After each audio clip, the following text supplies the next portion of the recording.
BJP. സംസ്ഥാന സമിതി അംഗം സന്ദീപ് വാര്യർ ഇന്ന് റിപ്പോർട്ടർ ടിവിയോടൊപ്പം ചേരുകയാണ്. നമസ്കാരം.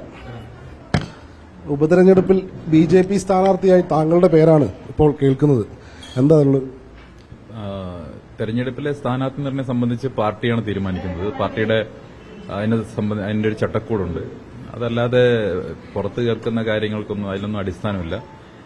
ഇവിടെ ആര് സ്ഥാനാർത്ഥിയാണെങ്കിലും ബി.ജെ.പി. ശക്തമായിട്ടുള്ളൊരു പോരാട്ടം കാഴ്ചവെക്കും. കഴിഞ്ഞ ലോക്സഭാ തെരഞ്ഞെടുപ്പിൽ വളരെ ശക്തമായിട്ടുള്ള പ്രചരണം കാഴ്ചവെക്കാനും വലിയ മുന്നേറ്റം ഉണ്ടാക്കാനും ബി.ജെ.പിയുടെ സംസ്ഥാന അധ്യക്ഷൻ ശ്രീ കെ സുരേന്ദ്രനോട് സാധിച്ചിട്ടുണ്ട്. അതുകൊണ്ട് തന്നെ വയനാട്ടിലെ വലിയൊരു വർധനവ് ഇത്തവണ ബി.ജെ.പിക്ക് അനുകൂലമായിട്ടുള്ളൊരു വലിയ ഒരു വികാരം ജനങ്ങൾക്കിടയിലുണ്ട്. കാരണം കഴിഞ്ഞ ലോക്സഭാ തെരഞ്ഞെടുപ്പിന്റെ സമയത്ത് രാഹുൽ ഗാന്ധി പറഞ്ഞത് വയനാട് അവരുടെ കുടുംബം പോലെയാണ് വയനാടെന്നാണ്. പക്ഷെ കുടുംബത്തെ ഉപേക്ഷിച്ച് അദ്ദേഹം പോയിരിക്കുകയാണ്. മാത്രമല്ല ഒരു കുടുംബാധിപത്യ രാഷ്ട്രീയത്തിന്റെ ഭാഗമായി വയനാടിനെ മാറ്റാനുള്ള ശ്രമം നടക്കുന്നുണ്ട്. കഴിഞ്ഞ തവണ ഇലക്ഷൻ മത്സരിക്കുന്ന സമയത്ത് റായ്ബറേലിയിൽ മത്സരിക്കുന്ന കാര്യത്തെക്കുറിച്ച് ഇവിടെ സൂചിപ്പിച്ചിരുന്നില്ല. ഇവിടുത്തെ തെരഞ്ഞെടുപ്പ് കഴിഞ്ഞ് വോട്ടെല്ലാം പെട്ടിയിലായതിനു ശേഷമാണ് അദ്ദേഹം അവിടെ പോയി നോമിനേഷൻ കൊടുക്കുന്നത്. അപ്പോൾ അത്തരം സാഹചര്യങ്ങളുണ്ട്. വയനാടിനെ അനാവശ്യമായൊരു തെരഞ്ഞെടുപ്പിലേക്ക് വയനാടിനെ വലിച്ചിഴച്ചിരിക്കുന്നു, അടിച്ചേൽപ്പിച്ചിരിക്കുന്നു എന്ന ഒരു മാനസിക പ്രയാസം ഇവിടുത്തെ ജനങ്ങൾക്കിടയിലുണ്ട്, വോട്ടർമാർക്കിടയിലുണ്ട്. അത് തീർച്ചയായും കോൺഗ്രസിനെതിരായിട്ടുള്ള വികാരമായി മാറുമെന്നാണ് ഞങ്ങൾ പ്രതീക്ഷിക്കുന്നത്. ഏറ്റവും റെക്കോർഡ് വോട്ടാണ് ഇത്തവണ സുരേന്ദ്രൻ നേടിയത്. അതും താങ്കൾ ഫുൾ ടൈം ഈ മണ്ഡലത്തിൽ നിന്ന് പ്രവർത്തിച്ചതിന്റെ ഫലമായിട്ട് അത്രയും വോട്ട് കൂടിയതിന്റെ ഷെയറാണ് ബി.ജെ.പി. പ്രവർത്തകർ വിശ്വസിക്കുന്നു. അപ്പോൾ ഈ പ്രിയങ്ക ഗാന്ധി കൂടി മണ്ഡലത്തിലേക്ക് തെരഞ്ഞെടുപ്പിനായി എത്തുമ്പോൾ ബി.ജെ.പിയുടെ ഒരു പെൺകരുത്ത് എന്നുള്ള രീതിയിൽ ഒരു സർപ്രൈസ് സ്ഥാനാർത്ഥിയെ പ്രതീക്ഷിക്കാമോ?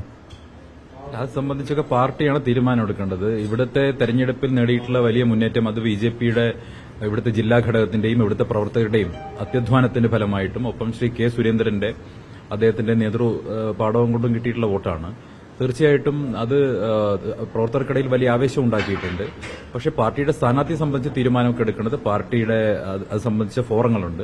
പാർട്ടിയുടെ കേന്ദ്ര പാർലമെന്റ് ബോർഡുണ്ട്, തെരഞ്ഞെടുപ്പ് കമ്മിറ്റിയുണ്ട്. അവരൊക്കെയാണ് അതിനെ സംബന്ധിച്ച് തീരുമാനമെടുക്കേണ്ടത്. രാഹുൽ ഗാന്ധി വയനാട് വിട്ടൊഴിഞ്ഞ് റായ്ബറേലിയിലേക്ക് പോയി, പകരം ഇപ്പോൾ പ്രിയങ്ക ഗാന്ധി വരുന്നു. എങ്ങനെയാണ് അതിനെ കാണുന്നത്? ഒന്ന്, ഇവിടെ നേരത്തെ ഞാൻ സൂചിപ്പിച്ചതുപോലെ വയനാട് തന്റെ കുടുംബമാണ് എന്ന് പറഞ്ഞതിന് ശേഷം റായ്ബറേലിയിൽ പോയി മത്സരിക്കുകയും അതിനുശേഷം വയനാടിനെ ഉപേക്ഷിക്കുകയും ചെയ്തിരിക്കുകയാണ്. ഇത് പ്രധാനപ്പെട്ട ഒരു കാര്യം എന്ന് പറയുന്നത് കേരളം ഇതുവരെ പരിചയിച്ചിട്ടില്ലാത്ത, കേരളം ഒരിക്കലും പിന്തുണച്ചിട്ടില്ലാത്ത കുടുംബാധിപത്യ രാഷ്ട്രീയത്തിന് കേരളം വഴങ്ങണോ എന്നുള്ള ചോദ്യം ഇവിടെ പ്രസക്തമാണ്. തന്റെ കുടുംബത്തിലെ മറ്റൊരാളെ ഇവിടെ സ്ഥാനാർത്ഥിയാക്കുന്നു. തങ്ങളെന്തോ ഈ രാജ്യത്ത് ഒരു പ്രിവിലേജ്ഡ് ആയിട്ടുള്ള ഒരു ഫാമിലിയാണ്, ഞങ്ങൾക്ക് എന്തോ ഒരു പ്രത്യേക പ്രിവിലേജ് ഉണ്ട് എന്നൊരു സന്ദേശമാണ് ജനങ്ങൾക്കിടയിൽ കൊടുക്കുന്നത്. ഒരു തരം ഒരു രാജവാഴ്ചയുടേതായിട്ടുള്ള തരത്തിലുള്ള ഒരു സന്ദേശമാണ് ജനങ്ങൾക്ക് കൊടുക്കുന്നത്.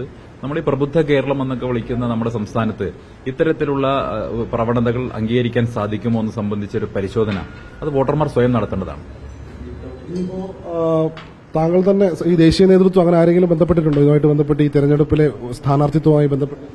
അത് സംബന്ധിച്ചിട്ട് ഒരു ചർച്ചയും നടന്നിട്ടില്ല. ഇതിപ്പോ തെരഞ്ഞെടുപ്പ് പ്രഖ്യാപിച്ചിട്ടില്ല. കോൺഗ്രസ് ഗത്യന്തരമില്ലാതെയാണ് പ്രിയങ്കയെ ഇവിടെ സ്ഥാനാർത്ഥിയായിട്ട് നേരത്തെ പ്രഖ്യാപിച്ചിട്ടുള്ളത്. കാരണം രാഹുൽ ഗാന്ധിക്ക് ഇന്ന് രാജിവെക്കേണ്ട അവസാന ദിവസമായിരുന്നു ഇന്നലെ. അപ്പൊ സ്വാഭാവികമായിട്ടും അത് സംബന്ധിച്ച് തീരുമാനമെടുക്കാനുള്ള ഒരു ബാധ്യത, നിയമപരമായിട്ടുള്ള ബാധ്യത കോൺഗ്രസിന് മേൽ വന്നു.